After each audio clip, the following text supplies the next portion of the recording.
Hello everyone, मैं Hemlata Kumpawat, assistant professor political science. आज का हमारे अध्ययन का विषय है राजनीतिक सिद्धांत, परंपरावादी और आधुनिक दृष्टिकोण। परंपरागत राजनीतिक विज्ञान का अर्थ। परंपरागत सिद्धांत को हम आदर्शात्मक सिद्धांत या कल्पनात्मक सिद्धांत भी कहते हैं, क्योंकि यह आदर्श एवं कल्पना पर आधारित है और इसकी जड़ें इतिहास और दर्शन में हैं। परंपरागत राजनीति विज्ञान में दार्शनिक, ऐतिहासिक, नैतिक, संस्थात्मक, तुलनात्मक पद्धतियों का अध्ययन किया जाता है। परंपरागत राजनीति विज्ञान शाश्वत एवं उच्च स्तरीय तत्वों से संबद्ध होने के कारण उनकी चिंतन प्रणाली तार्किक एवं निगमनात्मक है। परंपरागत राजनीतिक सिद्धांत मूल्यों पर आधारित होने के कारण यह व्यक्तिनिष्ठ है। क्यों व्यक्तिनिष्ठ है? क्योंकि जब हम किसी भी सिद्धांत को मूल्यों पर आधारित मानते हैं तो उसमें जो व्यक्ति उस पर शोध कर रहा है, सिद्धांत निर्माण कर रहा है, उसकी खुद की अपनी जो धारणाएं हैं, जो उसके व्यूज़ हैं, वो उस पर असर डालते हैं। इस प्रकार परंपरागत राजनीति विज्ञान संस्थाओं के अध्ययन पर ध्यान केंद्रित करता है।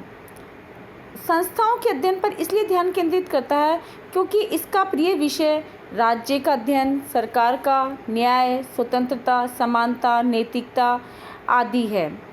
यह राजनीति के एकल अध्ययन पर बल देता है, ना कि अंतःअनुशासनात्मक अध्ययन पर बल देता है। परंपरागत राजनीतिक विचारक आचार शास्त्र या दर्शन शास्त्र से प्रभावित रहे हैं। तो इस प्रकार से हमने देखा कि परंपरागत राजनीतिक सिद्धांत है वो मूल्य सापेक्ष अध्ययन है, एकल अध्ययन पर बल देता है और साथ ही संस्थाओं के अध्ययन पर बल देता है। अब हम बात करते हैं आधुनिक राजनीति विज्ञान की। द्वितीय महायुद्ध के पश्चात राजनीतिक विज्ञान में एक नवीन दृष्टिकोण का उदय हुआ जो निश्चित रूप से अधिक व्यापक और यथार्थवादी है। इस दृष्टिकोण में इस बात पर बल दिया गया कि वर्तमान समय में समस्त मानव जीवन ने एक इकाई का रूप धारण कर लिया है और मानव जीवन के विभिन्न पक्षों जैसे राजनीतिक, सामाजिक, आर्थिक आदि को एक दूसरे से अलग नहीं किया जा सकता है। अतः यह अंतःअनुशासनात्मक अध्ययन पर बल देता है। अर्थात अंतःअनुशासनात्मक अध्ययन का अर्थ है कि जब हम एक विषय के साथ अन्य विषयों का भी अध्ययन करते हैं तो उसे अंतःअनुशासनात्मक अध्ययन कहते हैं। जैसे हम राजनीति विज्ञान के साथ साथ इतिहास, अर्थशास्त्र, समाजशास्त्र, भूगोल, मनोविज्ञान आदि विषयों का भी अध्ययन करते हैं तो वह अंतःअनुशासनात्मक अध्ययन कहलाता है। आधुनिक राजनीति विज्ञान मूल्यों की अपेक्षा तथ्यों पर बल देते हैं। वे मूल्य निरपेक्ष अध्ययन पर बल देते हैं क्योंकि वो मानते हैं कि राजनीतिक सिद्धांत का अध्ययन मूल्य सापेक्ष न होकर मूल्य निरपेक्ष होना चाहिए और मूल्यों की अपेक्षा तथ्यों पर ज़्यादा बल दिया जाना चाहिए।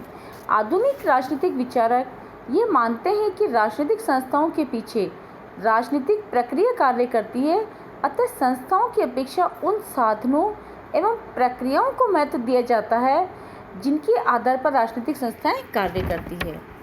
तो इस प्रकार से हम देखते हैं कि परंपरागत राजनीतिक विज्ञान में जो कमियां थी, जो उसमें जो भी दोष थे, उनके फलस्वरूप एक नए दृष्टिकोण का उदय हुआ जिसे हम आधुनिक राजनीति विज्ञान कहते हैं। यह आदर्शात्मक की तुलना में बिल्कुल यथार्थवादी दृष्टिकोण है।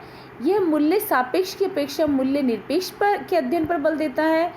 यह अंतःअनुशासनात्मक अध्ययन पर बल देता है। अब हम बात करते हैं परंपरागत एवं आधुनिक दृष्टिकोण की तुलना की।